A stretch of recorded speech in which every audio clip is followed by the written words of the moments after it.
Ekstasi atau MDMA 3,4 metilenedioksimetamfetamin adalah zat sintetik yang sering digunakan dalam lingkungan pesta karena efeknya yang meningkatkan energi, empati, dan suasana hati. Biasanya berbentuk pil warna-warni dengan berbagai logo atau simbol, dan seringkali dicampur dengan zat lain yang tidak diketahui. Meskipun awalnya menimbulkan perasaan gembira, ekstasi juga meningkatkan suhu tubuh, detak jantung, dan tekanan darah secara drastis. Efek samping lainnya termasuk dehidrasi, halusinasi, kecemasan ekstrem, dan depresi setelah efeknya hilang. Penggunaan jangka panjang dapat merusak sel-sel otak yang mengatur mood dan memori, serta memicu ketergantungan. Heroin adalah turunan sintetis dari morfin dan termasuk salah satu narkotika paling adiktif di dunia. Bentuknya berupa bubuk putih atau coklat dan biasanya digunakan dengan cara disuntikkan, dihirup, atau dihisap. Heroin bekerja dengan sangat cepat di otak dan menimbulkan efek euforia yang intens. Namun, efek jangka pendek tersebut dibayar mahal oleh risiko kesehatan yang sangat tinggi. Heroin menyebabkan gangguan pernapasan, infeksi pada pembuluh darah dan organ tubuh, serta kerusakan otak. Karena cara penggunaannya sering melibatkan jarum suntik, risiko tertular HIV/AIDS dan hepatitis juga meningkat. Ketergantungan terhadap heroin sangat sulit diobati dan seringkali memerlukan rehabilitasi jangka panjang. Morfin adalah narkotika yang berasal dari getah tanaman opium, Papaver somniferum. Zat ini digunakan secara medis sebagai analgesik atau pereda nyeri akut, terutama bagi pasien kanker atau pasca operasi. Namun, penggunaan di luar pengawasan medis sangat berbahaya. Morfin bekerja dengan menekan sistem saraf pusat, sehingga menimbulkan efek kantuk, euforia, dan hilangnya rasa sakit. Namun, penggunaan berlebihan atau tanpa pengawasan dapat menyebabkan penurunan kesadaran, depresi pernapasan, dan bahkan kematian. Morfin juga sangat adiktif dan dapat menyebabkan ketergantungan fisik dan mental yang parah. Kokain berasal dari daun tanaman Erythrocylum coca yang tumbuh di Amerika Selatan. Senyawa ini bekerja sebagai stimulan sistem saraf pusat dan sangat adiktif. Kokain biasanya berbentuk bubuk putih dan dikonsumsi dengan cara dihirup, disuntikkan, atau dibakar untuk dihisap dalam bentuk crack. Efek kokain bersifat cepat dan intens, seperti rasa percaya diri yang meningkat, energi berlebih, dan euforia. Namun, efek tersebut diikuti oleh gejala kelelahan ekstrem, depresi, dan kecemasan. Penggunaan jangka panjang dapat menyebabkan gangguan jantung, stroke, kejang, kerusakan otak, serta ketergantungan fisik dan psikologis yang kuat. Ganja berasal dari tanaman Cannabis sativa.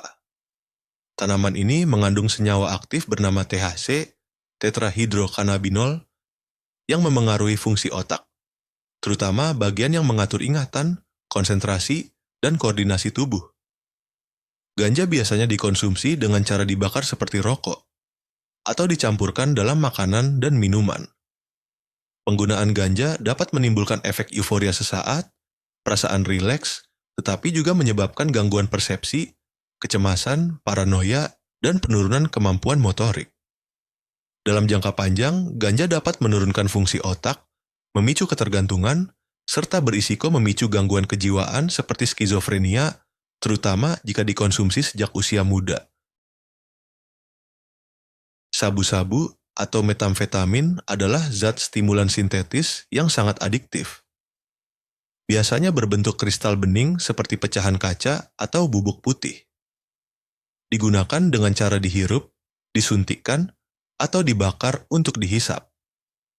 Sabu-sabu bekerja dengan meningkatkan kadar dopamin di otak, memberi efek euforia, fokus semu, dan semangat tinggi. Namun, efeknya sangat merusak. Insomnia parah, penurunan berat badan drastis, agresivitas, dan kerusakan otak. Penggunaan jangka panjang menyebabkan kerusakan saraf permanen, gangguan jiwa, dan kerusakan organ tubuh seperti jantung dan ginjal. LSD adalah psikedelik kuat yang berasal dari asam lisergat. Biasanya didapat dari jamur tertentu atau dibuat secara sintetis. LSD biasanya dikonsumsi melalui kertas kecil yang diresapi larutan LSD dan diletakkan di lidah. Efeknya disebut sebagai trip yang bisa berlangsung hingga 12 jam. Pengguna LSD mengalami distorsi persepsi, halusinasi visual, perubahan waktu, dan pemikiran yang tidak logis.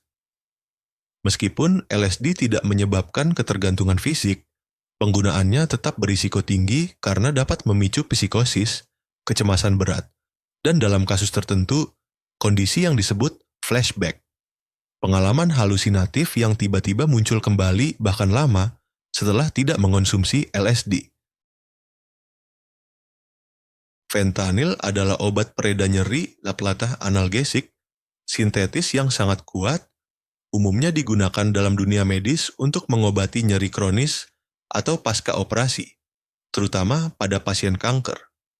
Zat ini bekerja dengan cara meniru kerja endorfin tubuh dan menempel pada reseptor opioid di otak, memberikan efek euforia dan menghilangkan rasa sakit dalam waktu sangat singkat. Fentanyl memiliki potensi 50-100 kali lebih kuat dari morfin dan hanya dibutuhkan dalam dosis mikro untuk memberikan efeknya. Karena potensi tinggi tersebut, penyalahgunaan fentanyl sangat berbahaya. Penggunaan di luar dosis medis dapat menyebabkan depresi pernapasan, kehilangan kesadaran, hingga kematian akibat overdosis. Banyak kasus kematian terkait fentanyl terjadi ketika zat ini dicampurkan ke dalam obat terlarang lain, seperti heroin atau kokain, tanpa sepengetahuan pengguna. Ketamin awalnya dikembangkan sebagai anestesi umum untuk manusia dan hewan.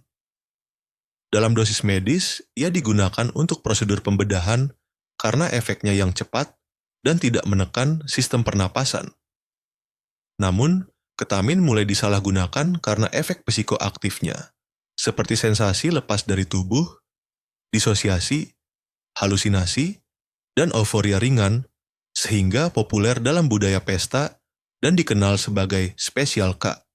Penyalahgunaan ketamin menimbulkan risiko serius, antara lain kebingungan mental, kehilangan koordinasi tubuh, amnesia, serta gangguan kandung kemih kronis, ketamin bladder syndrome.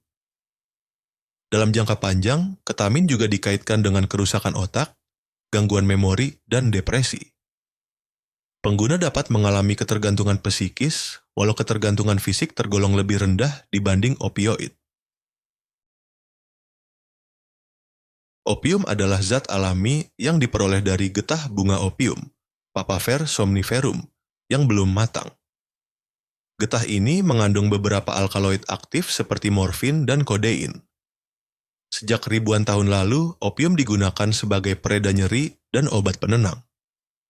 Saat dikonsumsi, opium menimbulkan efek euforia, kantuk, relaksasi, dan mengurangi rasa sakit, mirip dengan turunan opioid lainnya.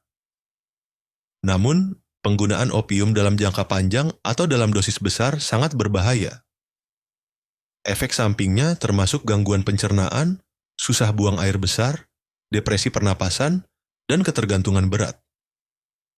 Gejala putus zat, withdrawal, dari opium juga sangat menyakitkan secara fisik maupun mental. DMT adalah zat psikedelik yang secara alami ditemukan dalam beberapa tanaman di kawasan Amerika Selatan dan juga diproduksi secara sintetis. Ia menjadi bahan aktif utama dalam ramuan tradisional ayahuasca yang digunakan dalam upacara spiritual oleh suku-suku Amazon. DMT dikenal sebagai molekul roh karena efeknya yang sangat kuat dan cepat, menciptakan pengalaman halusinasi visual dan emosional yang mendalam dalam waktu singkat. Meskipun efeknya relatif singkat dibandingkan psikedelik lain sekitar 15-60 menit, DMT bisa memicu perubahan kesadaran yang luar biasa, pengalaman keluar dari tubuh, atau perasaan melampaui realitas. Meski tidak menimbulkan ketergantungan fisik, pengguna bisa mengalami gangguan kejiwaan, terutama jika memiliki riwayat gangguan mental. PCP awalnya dikembangkan pada tahun 1950-an sebagai obat anestesi, tetapi kemudian ditarik dari penggunaan medis karena efek sampingnya yang berbahaya. PCP bekerja sebagai depresan sekaligus halusinogen yang memengaruhi aktivitas otak, menyebabkan pengguna merasa terlepas dari realitas. Efek yang ditimbulkan meliputi halusinasi, perasaan kebal terhadap rasa sakit, dan perilaku agresif atau tak terkendali. Penggunaan PCP sangat berisiko karena dapat memicu psikosis akut, gangguan jiwa mirip skizofrenia, paranoia ekstrem, bahkan tindakan membahayakan diri sendiri atau orang lain. Overdosis PCP bisa menyebabkan kejang, koma, hingga kematian. Zat ini juga sangat adiktif dan sulit diprediksi karena efeknya bervariasi antar individu.